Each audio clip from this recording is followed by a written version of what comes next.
I am a researcher, a nurse and a researcher of child safety at the School of Nursing at the Hebrew University in Jerusalem.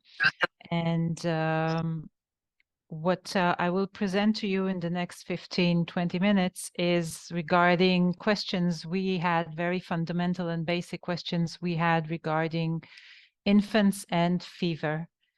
So this is the group of researchers who worked with me on this research, and I would like to acknowledge. As a start for the introduction, infants are the second age group with the highest ED referrals. This is not only a situation for Israel, it's also for other countries, as the literature shows. Fever is a common finding in infancy, and it's considered to be the second complaint for ED use by parents. Sorry, just a second.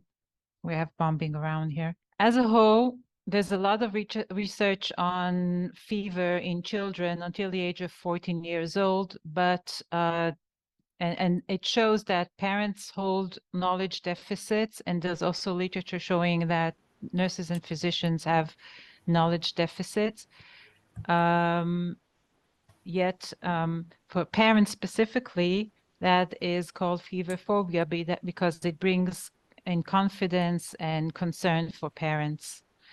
In infants as a age group, there's little evidence, and also what was lacking is a well-based, population-based study to encounter the risk groups for fever management.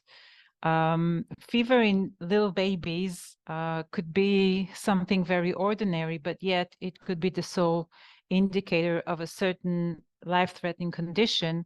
So that's why it's important to check the subject and see what specific groups needs our attention. So this is a national study that the aims were first to describe what is mother's knowledge after birth, and then we followed up 6 months later. We also wanted to assess determinants of her knowledge, of the mother's knowledge. We checked knowledge management, and according to socio-demographic characteristics, perceived support and source of consultation, which is the outer surrounding of the mother's support, and also finally assess determinants of change over time and see what are the main determinants that relate to fever management in infants, in young infants. So this is a prospective national study conducted in 6 hospitals. The target population were mothers after birth, and we followed them 6 months later. Inclusion criteria were mothers over 18 years old or more, who delivered a healthy full-term baby. Down here is the manuscript that was published with everything that I'm saying right here and presenting to you. We used 2 questionnaires. The first after delivery was a self-report questionnaire with the socio-demographic data and also knowledge questions to assess the mother's knowledge level. 6 months later, we had a questionnaire that a research assistant was contacting mothers, and we repeated the knowledge questions to assess knowledge 6 months. And also ask about perception of support and consultation and whether she received health education. The questionnaires were written in Hebrew and then translated to Arabic in a back translation method, and also pilot tested for final validation. Here you can see the dependent variable. This is actually the 6 questions of mother's knowledge of infant fever management. They were driven from the literature. There was a lot of diversity in the literature of many different subjects regarding fever management. So we had a expert panel of experts who are experts in pediatric care, physicians and nurses. And once we calculated the score for a mother, then we adjusted it to a 0 to 100 scale, so we'll be able to compare and do the statistical calculations.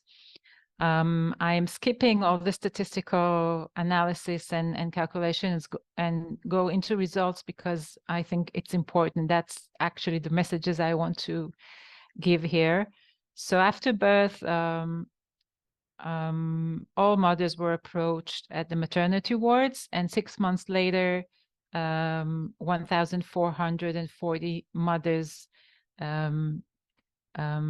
were answering, which is a 52% response rate. You can see that it was very important for us to have population-based and a variety of characteristics that will be well represented of the population. So 34% were non-Jewish, which is actually more or less the percentage in the population in Israel, which is very good. 29, almost 30% of mothers delivered their first child. 50% had an academic degree, and 66% of mothers stated that their income, their household income, is average to low. Okay, non-respondents who participated at the beginning after birth and then did not respond at 6 months, when we compared their characteristics, so mothers who did not respond had the higher proportion from the Arab population, below average household income level, and lower proportion of academic education level. Okay, so first I want to show the correct answer, mothers who answered correctly to the knowledge questions.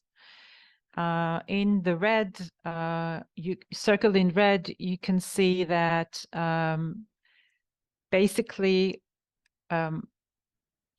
considering giving medication to lower body fever was about half of mothers, 48.6 and 49 6 months later. When we ask mothers how they calculate medication dose, we asked specifically on acetaminophen. You can see that not many, like less than 50% of mothers responded. They used the medication packaging guidelines or the baby's weight.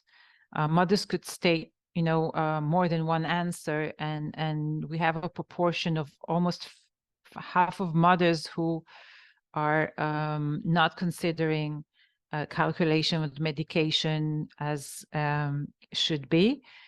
We also asked about giving acetaminophen. If you give it once, when will be the next dose? Which the correct answer is at least 4 to 5 hours of interval, and 54.4 mothers knew the correct answer, and that improved at 6 months to 60.7, but that's still not very high. And the final question was a question with four statements, and the mother had to choose the statement from which a situation that the baby needs to be checked by a physician. And all 3 other situations were situations which she could manage at home alone. And you can see that it was poorly answered. Only 29.2% of mothers correctly answered that question, and that did not change after 6 months. Overall, after birth, knowledge score was 50.5, and 6 months later, it improved from low to moderate level of 65.2. Regarding received support, consultation, and receiving health education, so 66% 62% of mothers reported that they have received health education regarding infant management. That was mainly in hospital after delivery. Health professionals are the most reported source of health education, yet should be noted that similar level of importance was given to self-learning. Mothers do self-learning. And mothers reported relying mostly on their partner for support on infant fever management. These are the results of a multi-level analysis. That's the first step where we entered socio-demographic variables who were correlated statistically significant to the dependent variables. And as we wanted to control them as confounders, we enter them at the first step. Here we can learn that first child and family income level below average and average, and also education that is not an academic degree. After birth, these were the correlated variables to mother's knowledge. If we look at the change is actually when we look at after birth and parallel to 6 months later and compare it. So we have two determinants here. First child is very strongly correlated to mother's knowledge and also mother's educational level. At the second stage, second step, when we entered the other independent variables, so you can see here that perceived support, source of consultation, and so on were not related to infant fever management. And there are the same two main indicators are determinants of change related to mother's knowledge. That's firstborn and lower education, not an academic degree education. So we can actually see that mother's knowledge level of infant fever management is low after birth, and it gets higher after a long time, and that is considered as the literature shows in different countries and different studies and different age groups, knowledge is not high enough as we want it to be. Parents are not knowledgeable enough about fever management. Over time, we did see an improvement, especially for the families or mothers from average to low income level, which is we're very happy about this because they, closed the gap of knowledge. And worrisome was the answers that we mothers gave regarding first calculation of dosage, of medication dosage and time between doses that could lead to overdosing for infants, and that's risky. And secondly, mothers were not able to differentiate situations on where they can manage and it's not risky and they can manage at home, and when is the time to take the baby, the infant, to consult with a physician. Our conclusions, there are some limitation to that study. It's mainly information bias, calling mothers 6 months later and asking 3 months.